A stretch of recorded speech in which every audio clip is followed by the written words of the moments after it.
Bonjour et bienvenue sur cette deuxième vidéo de ma série consacrée au Witchtober. Pour ceux qui n'ont pas vu la première vidéo, je vous invite à aller la voir parce que vous y retrouverez le premier tiers de mon dessin. Dessin qui est en réalité une frise d'1 mètre de long destinée à accueillir les 31 sorcières que je vais dessiner durant le mois d'octobre.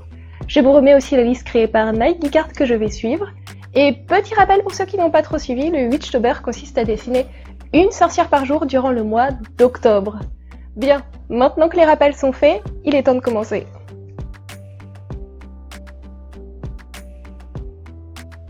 Aujourd'hui, je vais dessiner 10 nouvelles sorcières, et comme la dernière fois, j'ai commencé par dessiner mes 10 silhouettes globales sans aucun design, juste histoire de voir comment placer les personnages les uns envers les autres. Puis j'ai repris ces silhouettes deux par deux pour réaliser une recherche rapide du chara-design de chaque personnage. Une fois le line art de ma frise terminé en version numérique, j'ai imprimé le résultat et je l'ai transféré sur mon papier définitif grâce à ma table lumineuse.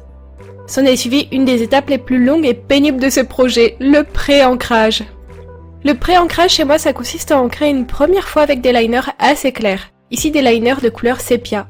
Ça me permet d'avoir des bordures claires et définitives qui vont m'aider dans ma mise en couleur, tout en ayant la possibilité de réancrer par-dessus avec des liners plus foncés si le besoin s'en fait sentir.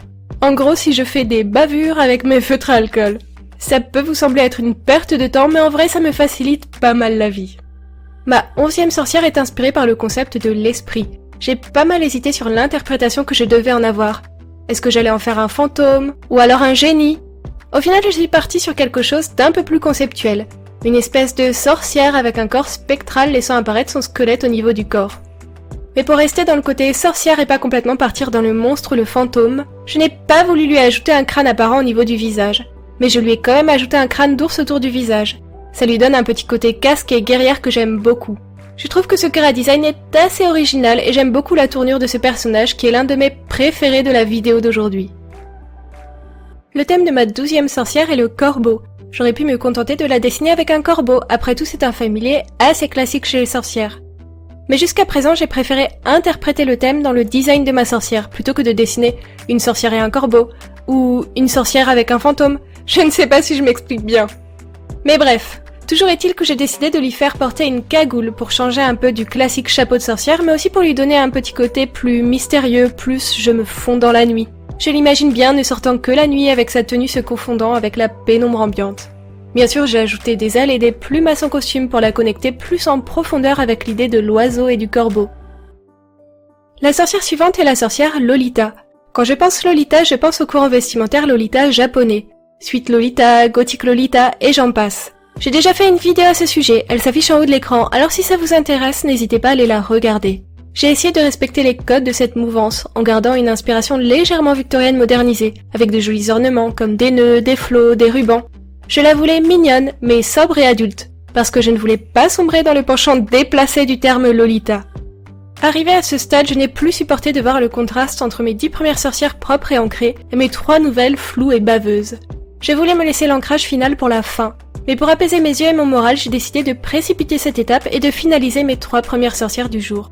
Honnêtement, je ne suis vraiment pas fan de l'étape de l'ancrage. Elle permet vraiment d'harmoniser et de mettre en valeur les personnages, mais elle est aussi longue et fastidieuse, et elle casse complètement mon rythme de mise en couleur et ma motivation générale.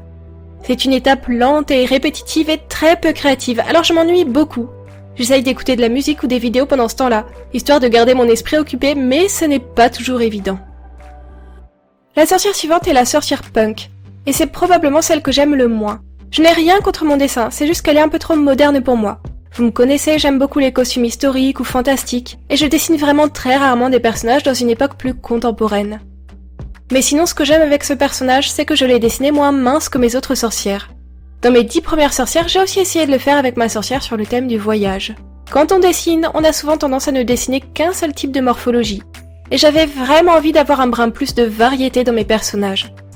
Mais du coup, pour en revenir au design, notre sorcière possède un chapeau pointu plus moderne et porté plus en arrière de la tête, sans doute épinglé sur les cheveux. Et elle a un petit clin d'œil, elle porte un porte-clés du symbole de l'air. À partir de la sorcière victorienne, j'ai décidé de laisser à nouveau tomber le 2e ancrage jusqu'à la fin dans la mise en couleur de toutes mes sorcières restantes. L'époque victorienne est mon époque favorite entre toutes. J'adore les tenues de cette époque, leur élégance, leur silhouette très particulière donnée grâce à des corsets particulièrement traumatisants, oui. Ça devait être une sacrée torture. Je suis souvent triste de voir que les gens qui dessinent dans un style victorien s'inspirent plus des déguisements que des costumes historiques. Alors j'ai essayé de rester vraiment collé aux références justes et historiques du costume. Et je dois dire que j'adore le résultat. Je trouve ma sorcière très distinguée, malgré les déchirures de sa robe.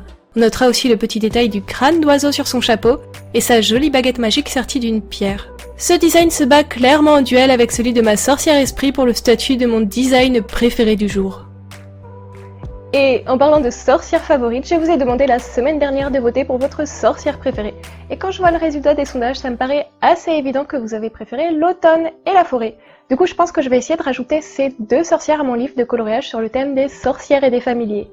Du coup, j'imagine que vous vous en doutez, mais cette semaine aussi, je vais vous proposer de voter pour votre sorcière préférée. Alors j'ai mis des sondages dans l'onglet communauté de YouTube, alors n'hésitez pas à aller voter. Je vais essayer encore une fois d'ajouter les personnages que vous préférez à mon prochain livre de coloriage, alors ne laissez pas les autres choisir pour vous.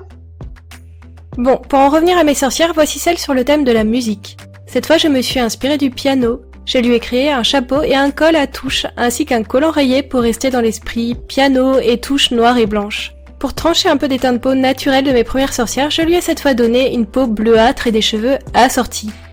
On imagine souvent les sorcières avec des teints cireux ou des peaux vertes et bleues, et du coup c'était l'occasion d'illustrer cette idée et de la faire un peu trancher avec mes autres sorcières.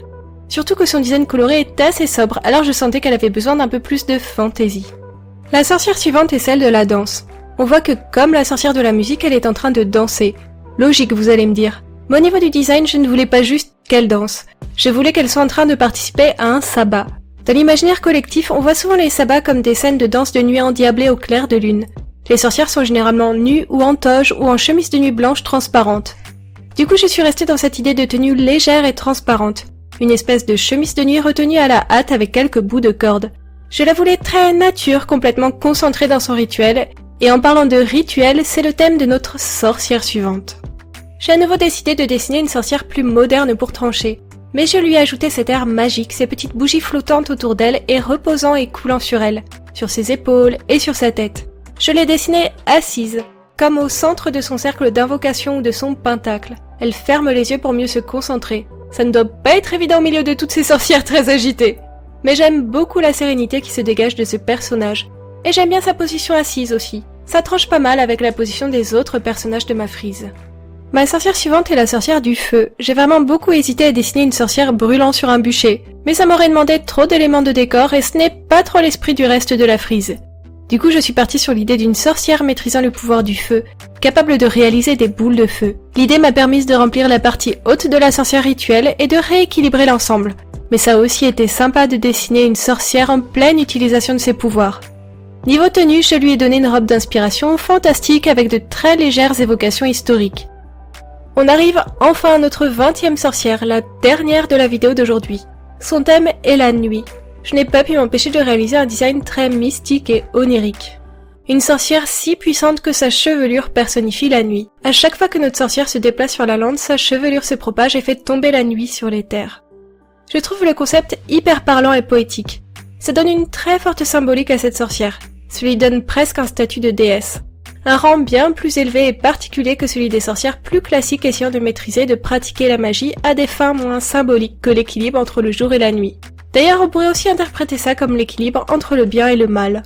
Cette symbolique me parle beaucoup étant donné que j'ai choisi le pseudo de Equinox qui vient du latin Equinoctium et Noctis, ce qui signifie égal et nuit. L'équinoxe, c'est l'équilibre entre l'ombre et la lumière, entre la nuit et le jour. On a 2 équinoxes tous les ans. Ce sont les 2 jours de l'année où le temps de nuit et le temps de jour sont équivalents. Bref, j'adore cette sorcière. Ma mise en couleur terminée, j'ai dû passer plus d'1 heure à repasser sur mon ancrage et à ajouter un peu de profondeur à certains endroits grâce à mes crayons de couleur. C'est une étape nécessaire qui change vraiment du tout tous les résultats, mais qu'est-ce que c'est chiant aussi. En tout cas, voici le résultat en photo. J'espère que ça vous plaît, et avant de partir, n'oubliez pas de répondre au sondage sur votre sorcière préférée dans l'onglet communauté. Mais aussi à me donner votre avis sur cette vidéo en commentaire, et à me rejoindre sur Twitch, j'y suis en live jusqu'à 20h. Merci à tous et à bientôt. J'ai vraiment hâte d'être à la vidéo suivante. La dernière de cette série, celle dans laquelle on verra enfin nos 31 petites sorcières réunies. Alors ne manquez pas ça.